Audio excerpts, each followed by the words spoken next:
Welcome to the stage, Carrie Levison, Summit Programming Director and co-founder of Up and Up Creative, and CEO of OnlyFans, Keily Blair.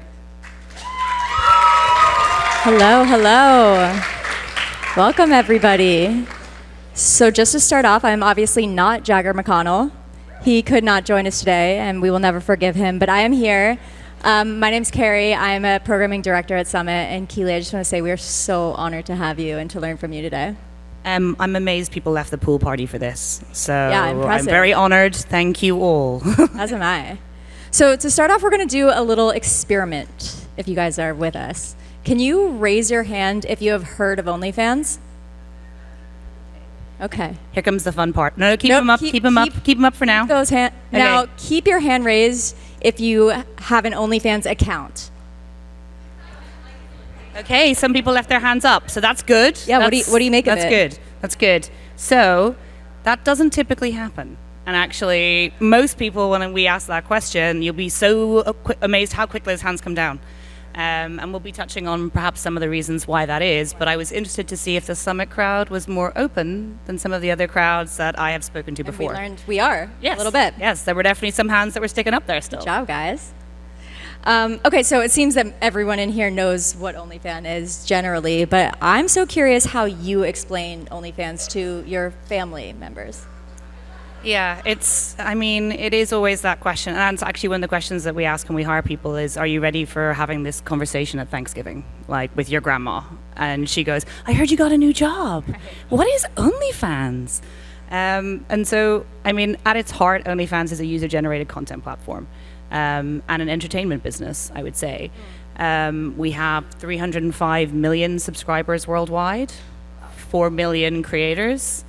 And the thing that blows my mind sometimes is that since 2016, we've paid out $20 billion to creators, which is pretty incredible. That's money going into the back pockets of real people, which is one of the things I'm most proud about, actually, about the company. But then you go, and they go, well, what do people post on OnlyFans? And they're like, okay, how do I start? So we're an 18-plus platform. And what that means is that it is a platform for grown-ups. And our inclusive terms of service allow grown-ups to post any content that they want, as long as it's adhering to our terms of service, which includes some of the spicier content in life. So, definitely the kind of bikini pics you see on Instagram, and then a little bit more sometimes. Okay. We've very much disrupted the adult content space, I think, for that reason. But the reason why people put their hands down is because our brand has become very synonymous with adult content. Right. And we're extremely proud of that. We're very proud of our adult content creators, and we want to advocate for them and be an open and welcoming place for people who share that kind of content. We're also home to lots of other content creators too, but people tend to focus on the sexy. Wonder why? Right. We're going to get into all of that. But before that, can you give us a little bit of your background? My origin story? Yes, your origin story. Okay, this is like the X-Men origin story It is. of OnlyFans. We're ready. So I probably have the least typical background of most tech company CEOs. Up until this job, I was a lawyer, and I easily had probably the most boring job in the room. Because that job that, like, when you're at dinner parties and people ask you what you do and you go, I'm a lawyer, and they move very quickly on to the next person to have that. Only happens to accountants as well, and town planners, we decided, were the other people that happened to. But my specialism was cyber and privacy and online safety. And I had a very standard career path. I trained at one of the top firms in London. I joined a top US firm. I ended up in equity, one of the youngest female equity partners in that business. That was always my plan. Like, I had my plan. I was going to be a lawyer, I'd do the thing, and that was my career path. And then I started specializing in online safety, cyber, and privacy after Cambridge Analytica. I got really interested in that particular field of legal, and I was like, actually, this is the future, and this is going to be really important. So I started developing that practice, and I became head of that practice in the London office of my firm. And I got this incredible client, which was OnlyFans. And as soon as I started working with them, I was like, this business is like turning everything on its head in the user content space. And it's empowering creators. And it's paying out all of this stuff. And there's still so much to do. But when I joined the business, they didn't have a legal team, for example. They didn't actually have a communications team. They didn't have a government affairs team. We didn't have anybody running partnerships, for example. And so the founders approached me the founders sold the business in 2018. And they had an earn-out period, and they left the business in 2021. And the shareholders at that stage approached me and basically said, we want you to come and work here. Like, we love you. You've been great outside counsel. We just like your vibe. We think you understand the business. We think you understand everything else. I was like, I do not want to be your general counsel.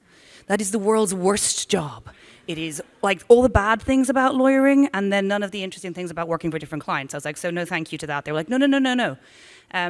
We want you in the C-suite. We want you to come and do something else. And they were like, but we don't really know what. So why don't you tell us what you think we need? And I was like, well, you need a strategy for how you grow up as a company. The company had done incredibly well in terms of its revenue. The platform was insane. The user numbers were absolutely and utterly skyrocketing, but it didn't have some of the basics in place, like compliance, legal, all the boring things, right? The boring stuff that nobody thinks about when they're building a business because you just want to scale, grow, focus on the product. And I was like, but if we're going to take this business to the next level, we need to do that. We need to grow up as a company. And I was like, and I have a strategy to help you do that. And I want to take the opportunity of OnlyFans out to the wider market. I want us to embrace our adult content creators and be very, very proud of them and talk openly about that part of our business. But I want other people to also understand the opportunity that they're missing out on. Right. It's funny, I was having this conversation with so many people like in the Summit crowd. Brentley and Rihanna, if you're here, I spoke to you at the pool, and we were talking about like, why haven't I started an OnlyFans account? Why has somebody in this audience who's got content not started an OnlyFans account? And often it was because of the stigma. Right. So yeah, anyway, go back to my origin story. I was started as Chief Strategy and Operations Officer. That was 3 years ago now. And then we began to execute on the strategy that I set out. And a year and a half into that, it became clear to the shareholders that I should be leading in terms of if I've written the strategy and we're executing on the strategy, then I should be leading the business. So, but it was a really hard decision to leave a very linear, planned out career path. And I was shit scared, frankly. I'll bet. Yeah. And now you have the most exciting job in the room. And now I have a job that sometimes I lie to people about if I don't want to talk. Now, say you're a lawyer. Yeah, I basically say I'm a lawyer at a tech company, and then I get the same reaction. I know it's very effective, so that's the other reason. That's good. So it really just depends on it's a great conversation starter, but you don't always want to have that conversation. And if I'm a bit tired or a bit grouchy, or if I'm kind of think this could be a bit of a difficult conversation depending on my mood, I will sometimes just be like, oh yeah, I'm a lawyer at a tech company, nothing interesting. So yeah. Right. That's how I got here. Love it. Before we move on from your background, I want to talk a little bit about privacy and regulation because it's obviously so relevant. You've been able to apply that skill. How do you think about privacy and regulation in a constantly evolving internet landscape? There's just going to be more regulation in this field, I think, and especially if you dump AI into that bucket as well, because obviously a lot of AI is trained off potentially personal data and potentially copyrighted data as well. So it's just going to become more and more interesting. I think a lot of people feel like the relationship they have with the internet is not the relationship they want as well. And people worry about their kids and mental health issues and things along those lines. I've got a 9-year-old and an 11-year-old, and I don't let them use social media. And there's a reason why. Because I think some of it's quite toxic. And so as a business, when we think about how we do things, again, we're an 18+ business, so we're dealing with a different user group, but it's things like we don't profile our users. Like, I don't know what any user on OnlyFans particularly likes. We have the data, but we don't use it. We don't do super personalized recommendations in that way either. So sometimes we get really angry messages from customer support being like, I'm a gay man. Why are you showing me pictures of women on my suggested follow feed? Like, because we don't know that you're gay. Because we're not looking to see if you're gay, and we're not profiling you on that basis. So you're getting the same things that everybody else is getting. And sometimes it'll be guys, sometimes it'll be girls, sometimes it'll be a mixture. But that's very different to most people's lived experiences of social media. Absolutely. And we don't monetize the data either. So we don't sell it to anybody, and we don't allow people to advertise on the platform either. So there's no third-party cookie things to worry about. There's none of that push-pull between different stakeholder groups. Our stakeholders are our creators and our fans, and that's it. That is so unique. Yeah. Talk about why you don't use AI and algorithm to increase time on platform when every other social media company is doing that. Well, because the model is based on a subscription model or a pay-to-view content model. So subscriptions and also one-time payments. So things like tips, pay-to-unlock messages, live streaming, we view those as separate from your monthly recurring subscription.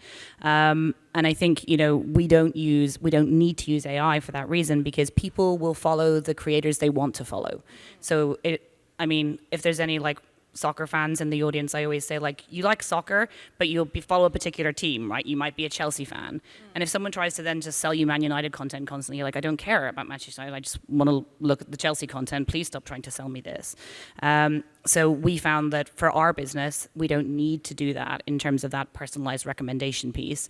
But also it's because of the nature of some of the content, there's a sensitivity piece around it as well, around protecting user privacy and allowing people to, we can review all of the content on the platform. We don't have end-to-end encryption, for example, on the content. So it's viewable and viewed by our content moderators.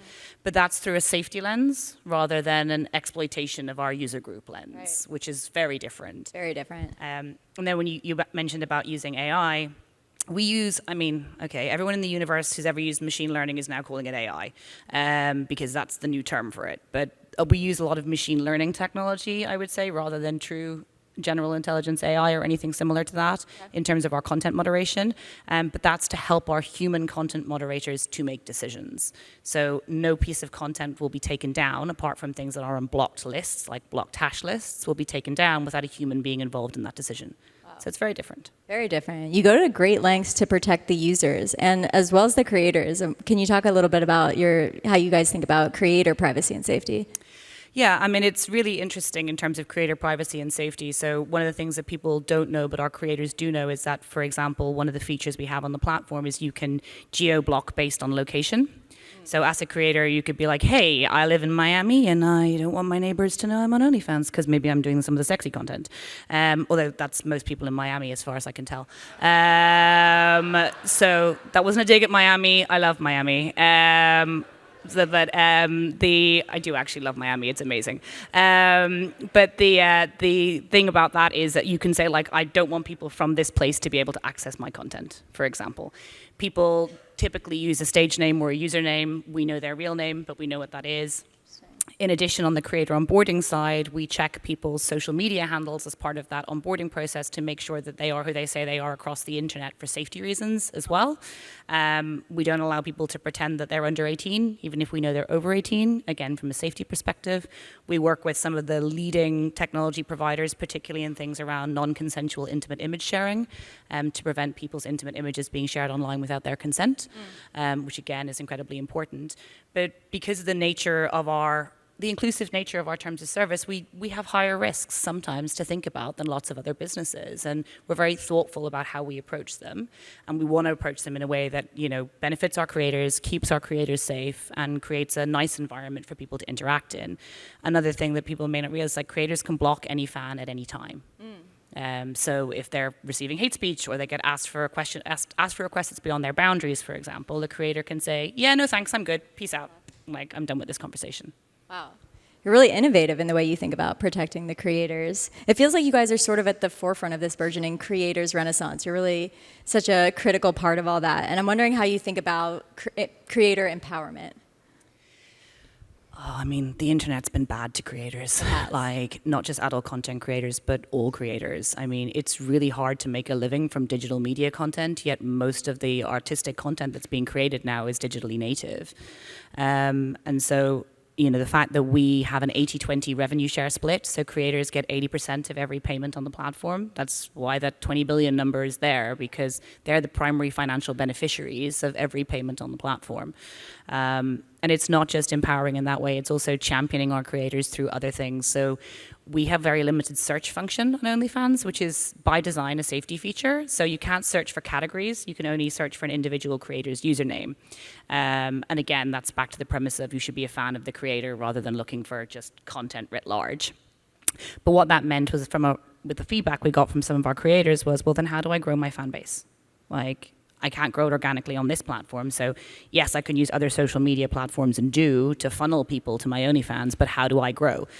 And so that's where we came up with OFTV, which is our safe for work free streaming service. So turn the subscription model on its head, make it free. And that's where we showcase media content that our creators have come up with. So we have, I think we've got like 3,000 creators who have created OFTV content, and it ranges from, cooking classes to comedy shows to downhill mountain biking to podcast type interviews. We co-create some shows with our creators as well, and we actually won a reality TV award for the House of Sims, which was then licensed to Netflix. So we, little old OnlyFans, has licensed a show to Netflix, which is kind of wild. And the idea that one of our creators can go from being on OnlyFans to being on Netflix as a journey for them. We want economic empowerment for our creators, and there's no better way of doing it than putting money in their pockets. Like, people talk about empowerment, but financial empowerment, financial inclusion, and advocacy for our creators, I think that's one of the things that we do differently. And that's because, like I said, our interests are so perfectly aligned. If creators don't make money, we don't make money. So what that does is it means that every decision we make, we're like, how does this help them?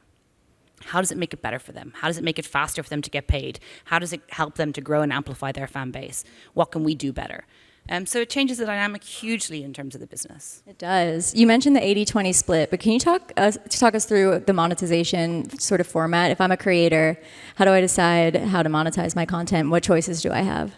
Yeah, so as a creator, you can have up to 3 accounts on the platform. So some people choose to have a free account, so a $0, 0 cents subscription, and they choose to monetize individual pieces of content. So they can like monetize through pay to unlock messages, or monetize a live stream, or monetize voice notes even. And they can charge a certain amount for people to unlock that content, or they can agree a custom amount to be paid. Or alternatively, there's just a straight up monthly subscription of $2.99 a month, every month, forever. Different models work for different creators. There's no like magic, if you do this and this, then you definitely will make 50 million bucks. Like, it doesn't happen. Every creator's fan base is very different.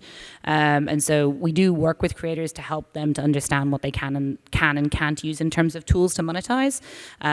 But ultimately, that's what it is. And then fans make a payment on the platform. We process that payment. We have a huge network of payment processors. And I often say to people, we're actually a fintech business, as well as a digital entertainment business, as well as a creator economy business. Because when you've got that kind of money flow going through your platform every week, you have to be innovative in that space too. So we do things like think about, in certain local jurisdictions, there may be low credit card adoption, for example. Or they may have alternative payment methods. Like in Brazil, they have an alternative local payment method called Pix. And the Brazilian government put that in place during COVID. And so we then worked with a provider to onboard Pix, and enabled our Brazilian fans and Brazilian creators to use that as an alternative payment method. We don't do crypto. We have enough risk in our business without adding crypto. I love crypto, but like, could you imagine if we just took crypto and adult and just folded it all into one lovely thing that people don't like? It would just make my job so much harder. So that things like that are challenging, because you want to be as innovative as you can be, but you have to innovate in a way that is safe and protects the fundamentals of the platform. Absolutely. And it seems like now everyone's catching on, and Instagram, TikTok, even Twitter is talking about creator monetization, sort of following your lead. But you've remained the go-to choice for creators. How do you keep that edge? I think it's the way I always say to people is, one of the difficulties that people have of turning on monetization on other platforms is that your user and fan base on that platform, oh look, we even have a spider coming to the talk, that's nice, sorry, I just got a bit distracted there. The issue that they have is that people have been subscribing to this content for free already. They're used to being able to access it for free.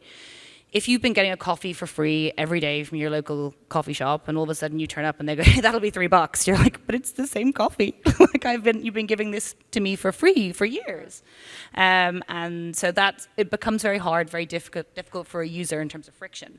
Whereas as soon as you register for a fan account on OnlyFans, you go through the fan registration process, you put in your email address, you sign up. In certain jurisdictions, you have to do age or ID verification, depending on where you live. But then the next thing you have to do is you have to put down a card. So you're already a paying customer. You're already ready to pay. It's like you're in the shopping mall, ready to buy the thing. You just need to find the thing. And so that dynamic is very different. So it's removing that friction, which allows fans to subscribe to creators really easily and allows creators to interact with their fans really easily too. You mentioned this, but OnlyFans has been expanding its creator base far past just adult content creators. You have athletes and chefs of all kinds. I'm curious what's driving that shift. Is it organic, and how do you see it changing the platform? So one of the things that we get asked all the time is, we talked a bit about the stigma piece and the fact that OnlyFans is synonymous with adult content. We're very proud of that. We want to be a space for adult content creators. We're not moving away from that, and adding other content creators should not detract in any way from that user group's experience of being on the platform. But people then say to me, oh, well, I'd love to join it, but only if you had only sports or only music. And then it was all safe for work content over here, and then all of the sexy content over here in the other place. And then I won't be tarred with the sexy content brush. And our view on that is actually, we're a platform for grown-ups. Grown-ups like sex, grown-ups like comedy, grown-ups like sports, grown-ups have lots of interests. And so we are there to... You. This is what we think, and we don't want to hive it off. That's where, in the past, the adult content industry and adult content creators were treated with so little respect, and they didn't have the safety protections, and it wasn't out in the open. And so, it may seem like the simplest thing to create only sports, but actually it's not. And bringing people together on a platform and being open about the fact that grown-ups like all kinds of things, and so we should provide content that speaks to that, it's much more true to who we are. It's who we want to be. And you can either react to the society that you're in, or you can try and shape and change things. And we're in the shaping and changing industry rather than the reacting industry. Wow. You've mentioned this a couple times, stigma, but I want to talk about it because even with the changing creator base, I think people still have their public perception largely is around the adult content. I'm curious, what, if anything, would you like to shift about the public perception of OnlyFans? I want to shift the public's perception of how they view sex and sex content rather than OnlyFans. It's not actually about changing... we're asking the wrong question if we ask ourselves that question. Absolutely. Actually, we want a more open and inclusive society and a much less toxic conversation around these things. Ultimately, we are a platform for user-generated content, and that's whatever content people want to share, that's within our terms of service, and we're here to provide that for them. It's a harder road. Yep. Sometimes I get a raised eyebrow. Yep. Senators in certain southern states don't like me very much. But I'm really charming. I don't know why. But it's one of those things that it's the right path. We know it's the right path. And one of the ways that we've enabled ourselves to do that is actually by being more open and actually owning the fact that we have adult content on our platform and talking about the risks in an intelligent manner and bringing it to stakeholders, bringing it to banks, bringing it to regulators and saying, let me tell you why this thing that you're worried about is a risk that we've already thought about and we've already dealt with it, and here's the controls that are in place to mitigate that risk. So there isn't a risk anymore. But there are still going to be people who have prejudices, and there's still going to be people who raise an eyebrow, and there's people who don't like the platform or are pejorative to people who use it. I had a conversation with someone this morning at breakfast, who I can see, hey, and we had a conversation where we were talking about she was a very successful entrepreneur. She was telling me her story about how she lives her life now, and she posts a lot of content online. And she was saying that one of the clapbacks that she get is, well, you're only rich because you obviously did OnlyFans. And she's like, I haven't done OnlyFans. Maybe I should now, but I haven't. And it's like a clapback against people who are successful in some way. That people think, oh, I can throw the, yeah, well, you're just an OnlyFans girl. What? So I can't have an opinion? Or I can't have a point of view, and also, what about the OnlyFans guys? There's tons of OnlyFans guys. Do they get a look in as well? It's really interesting, and you get to have really interesting conversations. But yeah, the stigma's not gone away, but we're going to keep fighting that fight. Yeah, there seems to be just so much stigma, and my understanding is even you as the CEO have experienced stigma within these institutions. Oh yeah, no, I got told no thank you from a bank. So a bank that before, in my old boring career days, would have loved me as a customer and actually sought me out as a customer before that. As soon as I mentioned that I was the CEO of OnlyFans, they said, yeah, no thanks, we don't need to take this conversation any further. And that is only a fraction of what creators experience, the tiniest little fraction of it. And actually, we've been working a lot with governments and advocacy groups to try and push for more financial inclusion for creators to be able to, I talk to creators all the time who will be like, I have 3 bank accounts because at some stage one of them's going to get shut off. So I have my backup on my backup. We talk to people who work in, sex adjacent spaces. There were 2 people I was talking to last night. So a lady called Rachel and the other person who's, I can't remember, maybe Mel, House of Yes lady from New York. And we were and so we were talking about the fact that actually, you're always thinking, well, what if this service gets taken away from me? Like, what if this thing that I've been using that is critical to my business stops and turns off all of a sudden? Anybody who's worked in the cannabis space knows what that's like. You're kind of constantly thinking, oh shit, what if someone finds out what this business actually is? And we did that at the beginning. That's, we kind of went under the radar. And now we're like, no more. We are who we are. We're a legitimate business. We pay our taxes. We pay a shit ton of taxes in the UK. Thank you, UK government. And, our creators pay taxes. It's a legitimate economy that is run safely for the benefit of people. Like, it deserves a space in the financial system. And so that is one of the places where we still face the most stigma. Wow, yeah, and it has a space. Despite all the stigma, you managed to generate $6.6 billion in 2023 with a relatively small team. How many people work for OnlyFans? 42. 42? Yeah. Wow. Yeah. That's why I had to go back and do work yesterday afternoon, though. Like, if I had a huge team, maybe I wouldn't need to. But Keily did work all day yesterday, so now we know why. Yeah, no, but that's intentional, right? It's that for a reason, not just because of the Hitchhiker's Guide to the Galaxy or anything. I'm not a total nerd. But it is, 42, we keep our teams super lean, and we operate a structure whereby we hire really incredible senior people, really great thought leaders and innovators in their space, and then really bright, ambitious, hungry junior people who then get to benefit from working with these senior people without some stodgy middle management in the middle. Like, none of us have ever had good experiences with middle managers typically. And so allowing people to actually grow into roles, giving people that opportunity without padding out the middle is so important. And whenever anyone in our team comes and says to me, oh, I can't do something, and their answer is, I need more headcount, I'm like, that's the wrong answer. You need to go away and really try and solve this problem and show me exactly what headcount you need and what they're going to do. And you're going to be personally accountable for making sure that this job works. Because every person matters hugely in the business, and every person is incredibly important in the business. I know the names of everybody who works at OnlyFans, and that's really cool. Like, I love that about the company. I've worked in, and also it means we can move really quickly.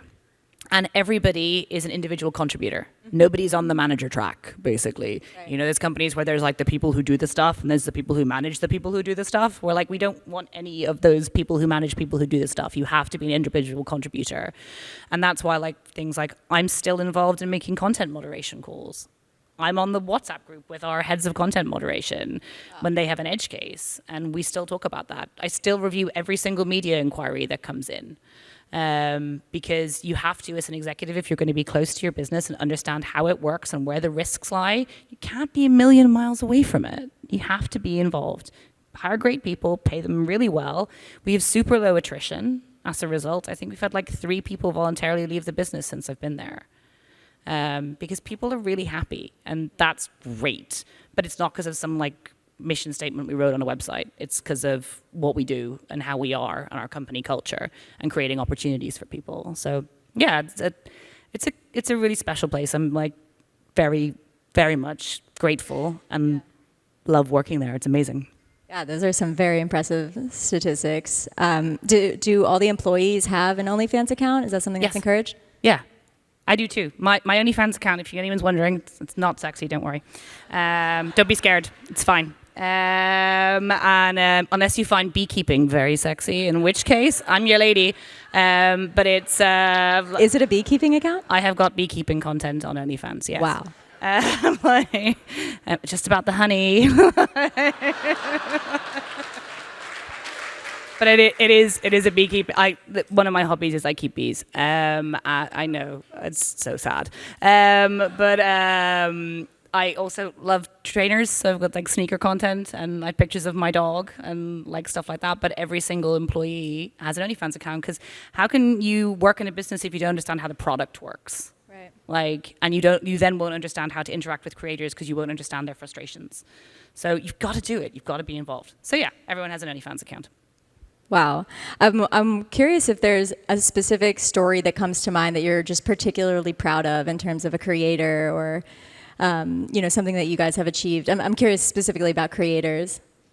There's actually so many, it's really hard to pick a favorite. There's one person who comes to mind whenever someone asks me about OnlyFans creators, and that's a lady called Becky Goodwin in the UK. She produces adult content. She's so fucking funny. She does like parody stuff. It's absolutely brilliant. Lord of the Rings parodies. Anybody? I'm into it. Exactly. So she does like parody adult content, and it's just really funny, really smart. She made a really decent amount of money, and she had grown up in basically abject poverty. And what she decided she wanted to do was go back to her hometown and to buy some houses and to rent them out at below market rent to people who she had identified were struggling through working with her local food bank. And so that idea of continuing to pay it forward, I think that's an incredible story. Like when you talk to her, talk to people who've worked in the adult content space for a really long time, who talk about exploitation, being not the primary financially beneficiary of the work that they produced, not owning the content that they produced. So every content creator on OnlyFans owns their content. They can shut their account tomorrow and the content belongs to them. Take it away, it's theirs to use. And so listening to people's stories about actually, now I can work this job and I can, bank all my content in a week, and then like take the rest of the month off and go traveling, and I can schedule my posting and plan my life as a result. Talk to people who were like actresses, like Drea de Matteo from The Sopranos. The one who goes Christopher. Oh yeah, that one. So she has an OnlyFans account, and she talked about how she was about to lose her house before she started an OnlyFans account, and she's definitely not going to lose her house now. So that's great. But it's things like that, like the ordinary stories of people like Becky, the stories of Drea, the people who talk to me about how the fact that it makes them feel so much more comfortable about their sexuality, who they are. Olympians funding their dreams, like that was an incredible thing that happened this year. Was actually I jokingly called it the OnlyFans Olympics, because we found out that we knew there were creators on the platform who were going to be at the Olympic Games, and they had been on the platform before the Olympics started. One of them was Alicia Newman, the Canadian pole vaulter who twerked when she came third. Right. Yeah, she made the most out of that moment. Like she did good. But like other people, like for example, the Team GB divers, this guy called Jack Laffer, and it was actually his dad who suggested that he start an OnlyFans account, because he was like, you stand about in your pants all day anyway. Like, go dad. So like, why don't you start an OnlyFans account? You may as well monetize it. And they got some of the Olympians came under some flack for starting an OnlyFans account, because people were like, well, you're supposed to be a role model for young people and everything else. And they were like, we're amateur sports people. Like, come on. How do you think we pay for this? How do you think we train? How do you think we find the time? And it was really interesting because the Olympic Committee came out and said the same thing. They were like, these people are adults. They're amateurs. They need to fund their sport somehow. And it's up to them what they do. And it was actually really great to see a sporting body take that point of view, because it's not every sporting body that does. Like, we sponsor some athletes, and some sporting bodies would be like, nah, you can't wear that merchandise here. And I'm like, what? But you'll let them wear an energy drink merchandise? Right. Or you'll let them wear something else? Like, it's for grown-ups. Like, it's fine. So yeah, the stigma still plays a little bit into that too, but we're playing the long game. It's fine. Right. And so this sort of organic growth of the base, that isn't a result of marketing or outreach to athletes or chefs or musicians. This is just people realizing that they can really create a business of their own. It's a mix. It's a real mix. So there are some people who are sponsored athletes for sure, and there are some people who it's organically happens and we realize that they're working with us, and then sometimes we'll reach out to them. So it's a real mix of both. But yeah, we do have some paid sponsorship deals for sure. But what tends to happen is may start with a few paid sponsorship deals, and then it will become known in the industry that we're working in that space. So we have a ton of boxing and MMA content on the platform now. A huge number of boxers and MMA fighters on the platform, and that's because we started to show up. We recently did a great deal brokered by Jamie, who's in the audience and deserves a lot of credit for a lot of these partnerships that we're talking about. He basically helped to broker a deal with DAZN, which was really interesting because it was a 360 deal, which involved content for DAZN on OnlyFans, content for fighters on each card on OnlyFans. So each fighter would start an account on OnlyFans. And then it would also involve physical assets in the ring. So OnlyFans on the mat, OnlyFans on the ropes. We weren't there at the Tyson fight yesterday, guys. I'm sorry. Or the Taylor fight actually either, which was ace by all accounts. Sorry, back to DAZN. And then the next thing that we also did as well was he had an OnlyFans moment of the night, basically, where DAZN would then tweet out their favorite moment of the night. It was like OnlyFans moment of the night on the end of it. And it's the first time we'd done anything like that in terms of sports. So yeah, it's pretty cool to be out there and doing stuff like that. Wow. I'm excited about this one. There's this really great article about OnlyFans where you're quoted saying your goal is to change the internet, Yep. which is lofty. And I'm so excited to hear your vision for the future of the internet.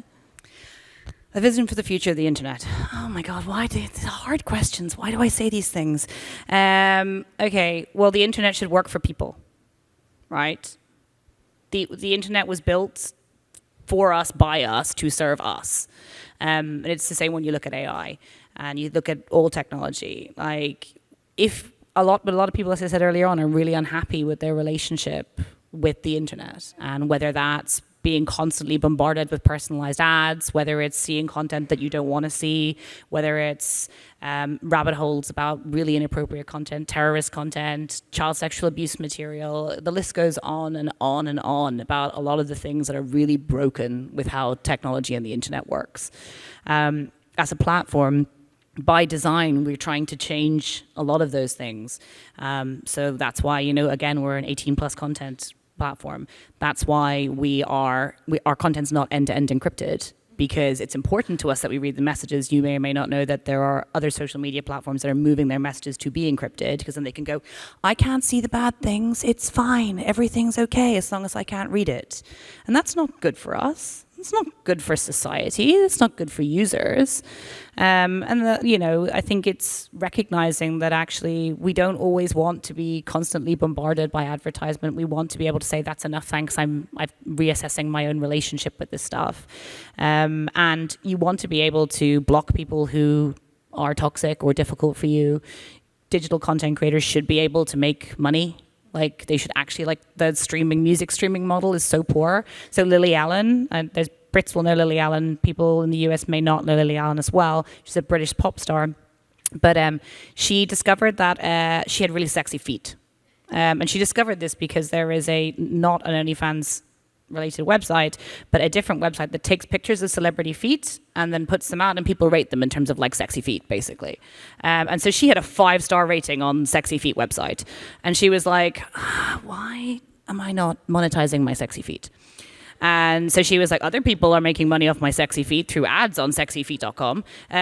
So why am I not making money out of it? So she was like, I'm going to open an OnlyFans account for my feet. And she came out last week and she said in the last 6 months, she'd made more money on OnlyFans than she had from her streaming her music on Spotify. But she should make money from both, guys. That's the problem. She should be making double the money. She should be making the foot money and the music money. I need to get some of that foot money. Yeah, I don't know. Foot's a very saturated market. I would only go if you've got 5-star rated celebrity feet. If you're on the Foot Sexy Feet website, then I think it makes sense. But otherwise, go down a different route. Okay, we'll talk later. Okay, yeah. Wonderful. Well, Keily Blair, thank you so much for joining us. This was wonderful, so inspiring. Thank you, everyone.